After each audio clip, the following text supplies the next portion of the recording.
L'érable. L'érable si haut dans l'espace dresse son faîte audacieux, que le bouvreil, même à voix basse, y parle avec l'oiseau des cieux. Il est plein de sève et de force, l'ouragan ne peut le ployer. Pourtant les fibres de son torse sont aussi souples que l'acier. Il est rugueux comme la chêne, et plus droit que le peuplier. Une balle entame à peine, son écorce est un bouclier. Il peut protéger de son ombre le troupeau le plus populeux. En été, des oiseaux sans nombre chantent sur son front onduleux. Son feuillage, à la mi-septembre, au souffle du vent boréal, se couvrant d'or, de pourpre et d'ambre, brille comme un manteau royal.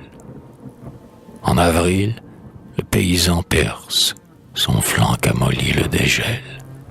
Par sa blessure, l'arbre verse, tout le mois, des larmes de miel. Ces larmes sont une richesse, elles font faire bien des pas, mais la ferme est dans la détresse, si l'érable ne pleure pas. Parce qu'il est fécond, on l'aime, et les aïeux, dans leur fierté, ont pris sa feuille pour l'emblème de leur nationalité. Le jour de la Saint-Jean-Baptiste, quand juin, venu pour éblouir, rayonne comme une améthyste, de joie il se sent tressaillir.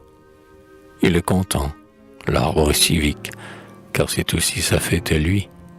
Pour qu'elle soit plus magnifique, le beau soleil dort plus tard, lui. Ces jours-là, le géant superbe est honoré comme pas un. Sur ses pieds, les 100 fleurs de l'herbe répandent leur plus doux parfum. Les oiseaux s'en viennent en foule saluer ces beaux rameaux verts, et dans l'ombre qui leur déroule, jusqu'au soir lui disent des vers. La jeune fille, folle ou sage, pour suivre alors notre drapeau, fixe sa feuille à son corsage, ou bien l'épingle à son chapeau. Les hommes à leur boutonnière la portent orgueilleusement.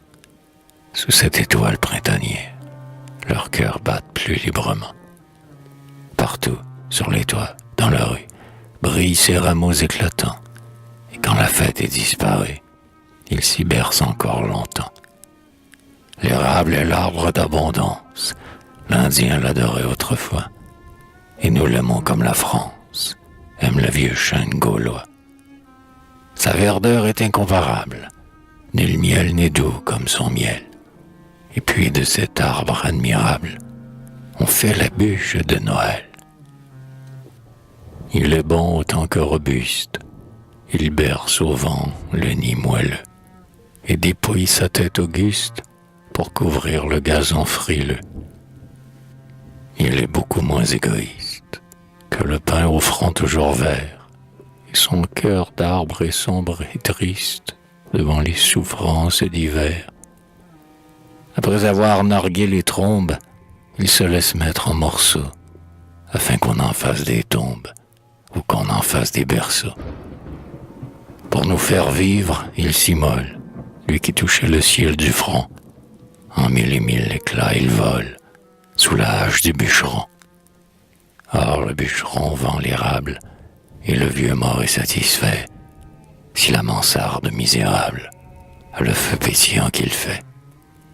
Sa flamme ardente est son obole, et nos pères bien justement le choisirent comme symbole de la force et du dévouement.